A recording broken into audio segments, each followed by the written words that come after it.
மாண்புமிகு பேரவைத் தலைவர் அவர்களே, இங்கே காங்கிரஸ் பாரதிய ஜனதா சொல்லும்போது நீட்டை நாங்கள் காங்கிரஸ் கொண்டு வந்தோம், பாரதிய ஜனதா சொல்கிறாங்க நாங்கள் ஏன் அதை தொடர்ந்து நடத்துகிறோன்னா உச்சநீதிமன்ற தீர்ப்பின் அடிப்படையில் நடத்துறதா சொல்கிறாங்க.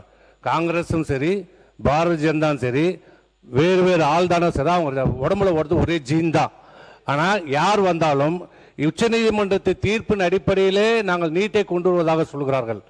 காங்கிரஸ் ஆட்சியிலும் உச்சநீதிமன்ற தீர்ப்பு சொன்னாங்க. ஆனால் உச்சநீதிமன்ற தீர்ப்பை நாடாளுமன்றத்தில் சட்டம் திருத்தம் கொண்டு வந்து அதை நீக்குவதற்கு நாடாளுமன்றத்துக்கு அதிகாரம் இல்லையா? இருக்கிறதா இல்லையா?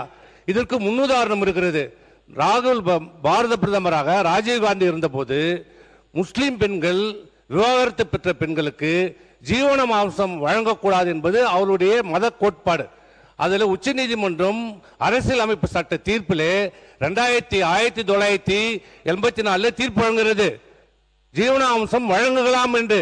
அந்த தீர்ப்பை அன்றைய பிரதமராக இருந்த பாரத பிரதமர் திரு ராஜீவ்காந்தி அவர்கள் நாடாளுமன்றத்தில் சட்டத்தை ஏற்றி அந்த உச்சநீதிமன்ற தீர்ப்பை செல்லத்தக்கதாக ஆக்கினார். அதே போன்று இன்றைக்கு இருக்கிற பாரதிய ஜனதா என்ன சொல்கிறார்? உச்சநீதிமன்ற தீர்ப்பின் அடிப்படையில் நீட்டை நாங்கள் தொடர்கிறோம் என்று சொல்கிறார். ஆனால் இப்போ நடந்து முடிந்த நாடாளுமன்ற கூட்டத்தொடரிலே ஒரு சட்டம் கொண்டு வரப்பட்டிருக்கிறது. என்ன சட்டம் என்றால் கனிம வளத்தினுடைய திருத்த சட்டம். அந்த திருத்த சட்டத்தின்படி மேஜர் மினரல்ஸ் உச்சநீதிமன்றத்திலே 5 நீதிபதிகள் கொண்ட அரசியலமைப்பு சட்டத்தின்படி கொடுக்கப்பட்ட உரிமை. மாநிலங்களில் 20 ஆண்டு காலமாக நடைபெற்ற ஒரு வழக்கு. அந்த வழக்கிலே மாநில அரசாங்கங்களுக்கு அந்த மேஜர் மினரல்ஸ்ல இருக்கிற ராயல்ட்டியை வசூலிக்க உரிமை உண்டு என்று உச்சநீதிமன்றம் தீர்ப்பு கொடுத்திருக்கிறது. அதில் ரிவ்யூ பெட்டிஷன் போடப்பட்டது, அதையும் தள்ளுபடி செய்யப்பட்டது.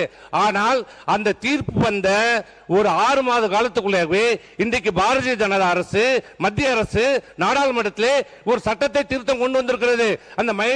அந்த திருத்த சட்டத்தின்படி மாநில அரசாங்கம் அந்த ராயல்ட்டியை வசூலிப்பதற்கு கட்டணத்தை விதிப்பதற்கு அதிகாரம் இல்லை என்று சொல்லி உச்சநீதிமன்ற தீர்ப்பை செல்லத்தக்காது என்று ஆக்கியிருக்கிறார்கள். அப்படி இருக்கின்ற போது மனம் இருந்தால் உண்மையிலே இந்த காங்கிரஸ் ஆண்டும் போதும் சரி பாரதிய ஜனதா ஆண்டும் போதும் சரி மாணவர்கள் மீது அக்கறை இருந்திருந்தால் இந்த உச்சநீதிமன்ற தீர்ப்பை நாடாளுமன்றத்திலே சட்டத்தை கொண்டு வந்து இந்த மாணவர்களுடைய உயிரை காப்பாற்றிருக்கலாம். இவர்கள் அரசியல் செய்வதற்கு தான் இந்த நீட்டு உதவுகிறது.